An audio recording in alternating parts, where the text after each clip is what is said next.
এই বগার দিকে এই কথা বলে বৈষম্য আন্দোলনে সারা বাংলাদেশে যারা শহীদ হয়েছে সকলের বিচার হোক এবং এই ফ্যাসিস্ট দোসর যারা তাদের প্রত্যেকের চিহ্নিত করে বিচারের আওতায় আনতে হবে এবং শেখ হাসিনাকে ইন্ডিয়া থেকে ফেরত এনে তাকে এই মদতদাতা হিসেবে তাকে ইন্ডিয়া থেকে ফেরত এনে বাংলাদেশের বুকে এই সমস্ত প্রায় ২০০০ শহীদ এবং প্রায় ৩০,০০০ লোক আহত লোকের সবার বিচার তার আমরা আশা করছি। আমি আশা করছি তত্ত্বাবধায়ক সরকার এই বিষয়ে পদক্ষেপ নেবে এবং আমরা যারা শহীদ পরিবার এই শহীদ পরিবারের যে দাবি তাকে অবশ্যই মেনে নিতে হবে এবং তাদের আমাদের এই রক্তের বিনিময়ে আজকে তত্ত্বাবধায়ক সরকার কিন্তু ক্ষমতায়, নাহলে তারা কিন্তু আসতে পারতো না এখানে। আমরা আবার জোর দাবি জানাচ্ছি, সমস্ত শহীদদের আত্মার মাগফিরাত কামনা করছি।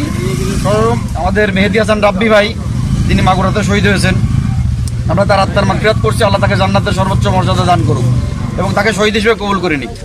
এবং সর্বশেষ যে কথাটা, সে কথাটা আমাদের সুষ্ঠু বিচার যেন অবশ্যই এই বাংলার জমিন আমরা দেখে যেতে পারি এবং আসামি যারা আছে সবাইকে গ্রেপ্তারের আওতায় এনে সবাইকে ফাঁসির মাধ্যমে হত্যাকাণ্ড করে আমাদের এই হত্যার বিচার আমরা চাই।